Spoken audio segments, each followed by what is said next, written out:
Hi everyone, this is me Casac Benjali. Welcome to my new video blog. ഇന്ന് ഞാൻ പറയാൻ പോകുന്നത് മറ്റൊന്നുമല്ല, എങ്ങനെ ഒരു മനുഷ്യന് ആക്റ്റീവ് ആയിട്ടിരിക്കാം. നമ്മുടെ എല്ലാവരുടെയും ആഗ്രഹമാണ് എപ്പോഴും ആക്റ്റീവ് ആയിട്ടിരിക്കുക എന്ന് പറയുന്നത്. ആക്റ്റീവ്നെസ്, ബോഡിയുടെ, മൈൻഡിൻ്റെ ഹൈ എനർജി മെയിൻറ്റെയിൻ ചെയ്യാൻ വേണ്ടിയിട്ട് എന്ത് ചെയ്യാൻ പറ്റുന്നുള്ളതാണ്. ഞാൻ രണ്ട് കാര്യങ്ങളാണ് ഇന്ന് നിങ്ങളോട് പറയാൻ പോകുന്നത്. രണ്ട് കാര്യങ്ങൾ, വളരെ സിമ്പിളായിട്ടുള്ള കാര്യങ്ങൾ. ഒന്ന്, മാക്സിമം പോസിറ്റീവായിട്ടുള്ള കണ്ടന്റ് മനസ്സിനകത്തേക്ക് കൊടുക്കുക എന്നുള്ളതാണ്. നെഗറ്റീവായിട്ടുള്ള ദുഃഖങ്ങൾ, സങ്കടങ്ങൾ, നിരാശകൾ, തർക്കങ്ങൾ, പ്രശ്നകരമായ സാഹചര്യങ്ങളിൽ നിന്ന് വിട്ടു നിൽക്കുക. മറ്റൊരാളോട് തർക്കിക്കാതിരിക്കുക, മറ്റൊരാളുടെ കുറ്റം പറയാതിരിക്കുക, മറ്റൊരാളുടെ വിമർശിക്കാതിരിക്കുക, അല്ലെങ്കിൽ വിമർശിക്കുന്ന സ്പേസിൽ നിന്ന് മാറി നിൽക്കുക. ഏഷണി പരദൂഷണ കാര്യങ്ങളിൽ നിന്നൊക്കെ മാറി നിന്നിട്ട് പ്രതീക്ഷ നൽകുന്ന, ജീവിതത്തെക്കുറിച്ച് പ്രതീക്ഷ നൽകുന്ന, ലോകത്തെക്കുറിച്ച് പ്രതീക്ഷ നൽകുന്ന, മനുഷ്യ വ്യക്തിത്വത്തെക്കുറിച്ച് പ്രതീക്ഷ നൽകുന്ന നല്ല നല്ല കാര്യങ്ങൾ കേൾക്കുകയും പറയുകയും, പുസ്തകങ്ങൾ വായിക്കുകയും, നല്ല വീഡിയോസ് കാണുകയും, നല്ല എൻജോയ് ചെയ്യാൻ പറ്റുന്ന, നിങ്ങളെ ഹാപ്പിയാകുന്ന കണ്ടന്റുകൾ പരമാവധി നിങ്ങളുടെ ഉള്ളിലേക്ക് കയറ്റാൻ ശ്രമിക്കുക. കാരണം എപ്പോഴും ഹാപ്പി ആകുന്നത് മാത്രം കേൾക്കുമെന്ന് ചോദിച്ചു കഴിഞ്ഞാൽ അതൊരിക്കലും സാധ്യമല്ല. നമ്മുടെ വേണ്ടപ്പെട്ട ഒരാൾ മരിച്ചു എന്ന് പറഞ്ഞു കഴിഞ്ഞാൽ അതൊരു ദുഃഖകരമായ വാർത്തയാണ്. എപ്പോഴും അതുകൊണ്ട് തന്നെ നമുക്ക് എപ്പോഴും ഹാപ്പി ആയിരിക്കുക എന്ന് പറയുന്നത് ഇമ്പോസിബിൾ, അല്ലെങ്കിൽ പോസിറ്റീവായ കണ്ടന്റ് മാത്രമേ കിട്ടുകയുള്ളൂ എന്നുള്ളത് ഇമ്പോസിബിൾ ആണ്. പക്ഷേ ഒരു 80% കണ്ടന്റ് എന്ത് ചെയ്യാൻ പറ്റും?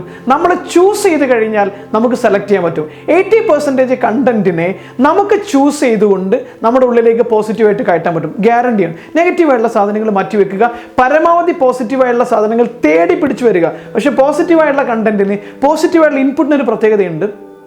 അത് വഴിയിൽ നിന്ന് വരില്ല, അല്ലെങ്കിൽ എവിടെ നിന്നെങ്കിലും വന്നിട്ട് നമ്മുടെ ഉള്ളിലേക്ക് കയറില്ല. നമ്മളായിട്ട് തെരഞ്ഞു പിടിച്ച് കണ്ടെത്തി കൊണ്ടുവരണം. രണ്ടാമത്തെ ഒരു കാര്യം എന്ന് വെച്ച് കഴിഞ്ഞാൽ ഫിസിക്കൽ ആക്ടിവിറ്റിയാണ്.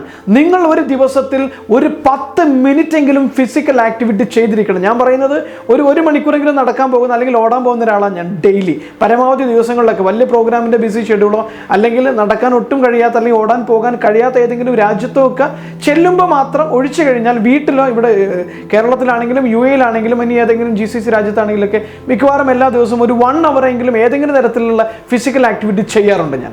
അത് എന്നെ ആക്റ്റീവാക്കി നിർത്തും. എൻ്റെ എനർജി മെയിൻറ്റെയിൻ ചെയ്യുന്നതിലും, എൻ്റെ മൈൻഡിൻ്റെയും ഫിസിക്കൽ ശരീരത്തിൻ്റെയും എനർജി മെയിൻറ്റെയിൻ ചെയ്യുന്നതിൽ അതിന് വലിയൊരു റോളുണ്ട്.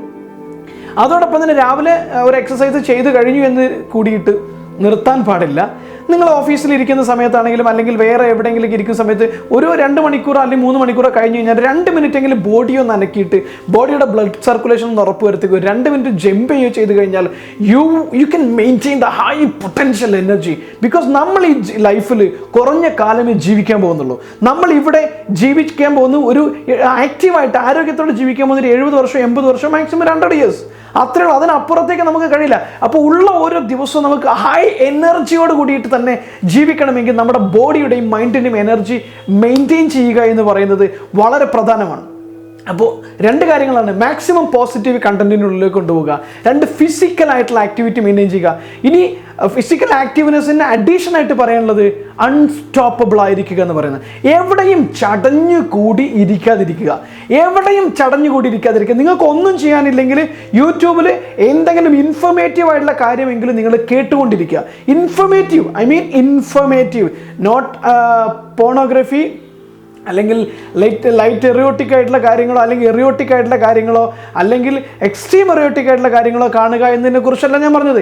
പോസിറ്റീവായിട്ട് നമ്മളെ എൻകറേജ് ചെയ്യുന്ന, നമ്മുടെ എനർജറ്റിക് ആക്കുന്ന, നമ്മുടെ കഴിവിനെയും സ്കില്ലിനെയും ഇൻക്രീസ് ചെയ്യുന്ന ഏതെങ്കിലും അറിവിനെ കേട്ടുകൊണ്ടിരിക്കുക. അല്ലെങ്കിൽ കുട്ടികളുടെ കൂടെ കളിക്കുക. നിങ്ങൾക്ക് കുട്ടികളുണ്ടെങ്കിൽ, നിങ്ങൾക്ക് അനിയന്മാരുണ്ടെങ്കിൽ, നിങ്ങൾക്ക് സഹോദരിമാരുണ്ടെങ്കിൽ അവരുടെ കൂടെ കളിക്കുക. ഇനിയും അതൊന്നുമില്ലെങ്കിൽ വല്ല കോമഡി സീനെങ്കിലും കണ്ട് ചിരിച്ചുകൊണ്ടിരിക്കുക. പക്ഷേ നിങ്ങളുടെ മൈൻഡിനെ പ്ലസന്റ് ആക്കാത്ത, നിങ്ങളുടെ മൈൻഡിനെ എനർജറ്റിക് ആക്കാത്ത ഒരു നിമിഷം ഉണ്ടാവരുത്. അല്ലെങ്കിൽ വെറുതെ ഇരിക്കരുത്. എന്തെങ്കിലും പണി ചെയ്യാത്ത, അല്ലെങ്കിൽ ഫിസിക്കലായിട്ട് നിങ്ങൾ മൂവെങ്കിലും ചെയ്യാത്ത ഒരു കാര്യം ചെയ്തുകൊണ്ടിരിക്കരുത്. നിങ്ങൾ ഏതെങ്കിലും വർക്ക്ഷോപ്പിൽ, സർവീസ് സ്റ്റേഷനിൽ പോയി കഴിഞ്ഞാൽ വണ്ടിക്കകത്ത് ഇങ്ങനെ കഴിയുന്നത് വരെ മൊബൈൽ നോക്കി ഇരിക്കണ്ട. കുറച്ച് സമയം അതവിടെ വെക്കൂ. എന്നിട്ട് അവിടെയൊക്കെ കറങ്ങി നിന്ന് അവരുമായിട്ടൊരു ഇൻറ്ററാക്ഷന് വേണ്ടിയെങ്കിലും സമയം സ്പെൻഡ് ചെയ്തുകൊണ്ട് ആക്റ്റീവായിട്ട് ഈ ലോകത്തിരിക്കുക. ഇത് തന്നെയാണ് ഈ 2 ടെക്നിക്കാണ്, അല്ലെങ്കിൽ ഇതിനെ 3 നമുക്ക് ഡിവൈഡ് ചെയ്യാം. അൺസ്റ്റോപ്പബിൾ ആകുക എന്ന് പറയുന്നത് ഇതാണ് നമ്മളെ എപ്പോഴും ആക്റ്റീവാക്കി നിർത്തുന്ന ഏറ്റവും പ്രധാന ഘടകം എന്ന് പറയുന്നത്. അതുകൊണ്ട് തന്നെ ഞാൻ നിങ്ങൾക്കും ഒരു ആക്റ്റീവായിട്ടുള്ള ലൈഫ്, ആക്റ്റീവായിട്ടുള്ള ജീവിതം, ആക്റ്റീവായിട്ടുള്ള ഒരു ലൈഫ് ആശംസിക്കുകയാണ്. നിങ്ങളുടെ ലൈഫിൽ എപ്പോഴും ആക്റ്റീവ് ആയിരിക്കണം എന്ന് ആഗ്രഹമുണ്ടോ? നിങ്ങളുടെ ലൈഫിൽ ഡ്രമാറ്റിക്കലുള്ള ചേഞ്ച് കൊണ്ടുവരുന്ന ആഗ്രഹമുണ്ടോ? പലരും എന്നോട് പറയാറുണ്ട്, ഈ സാറ് പറഞ്ഞൊക്കെ ശരിയാണ്, എനിക്ക് ആക്റ്റീവായിട്ടിരിക്കണം എന്ന് ആഗ്രഹമുണ്ട്, എൻ്റെ ലൈഫിനെ ഭയങ്കരമായിട്ട് മാറ്റങ്ങൾ കൊണ്ടുവരുന്ന ആഗ്രഹമുണ്ട്, ഡ്രമാറ്റിക്കൽ ചേഞ്ച് കൊണ്ടുവരുന്നൊക്കെ ആഗ്രഹമുണ്ട്, പക്ഷെ പലപ്പോഴും കഴിയാറില്ല. എന്താണ് ശരിക്കും നമ്മുടെ തടസ്സം? നമ്മുടെ തടസ്സം മറ്റൊന്നുമല്ല, നമ്മുടെ മൈൻഡിൻ്റെ കണ്ടീഷനിങ് ആണ്. മൈൻഡ് ബ്ലോക്ക് തന്നെയാണ്. മൈൻഡ് ബ്ലോക്ക് മാറ്റണമെങ്കിൽ മൈൻഡിനെ കുറിച്ച് കൃത്യമായി പഠിച്ച് ലൈഫ് ട്രാൻസ്ഫോം ചെയ്യാൻ വേണ്ടിയിട്ട് തയ്യാറാകണം. അതിന് സഹായിക്കുന്ന പ്രോഗ്രാംസ്. നിങ്ങൾ ബിസിനസ് ചെയ്യുന്ന ഒരാളാണെങ്കിൽ എങ്ങനെയാണ് ബിസിനസ്സിനെ 10x ബൂമിലേക്ക് കൊണ്ടുവരാൻ കഴിയുക? ഒരു ബിസിനസ് ബൂമിനെ എങ്ങനെ കൊണ്ടുവരാൻ കഴിയും? ഏതൊക്കെ സ്ട്രാറ്റജി കൊണ്ടുവന്നു കഴിഞ്ഞാലാണ് നമുക്ക് വലിയ രീതിയിൽ ബിസിനസ്സിനെ കൊണ്ടുവരാൻ കഴിയുക?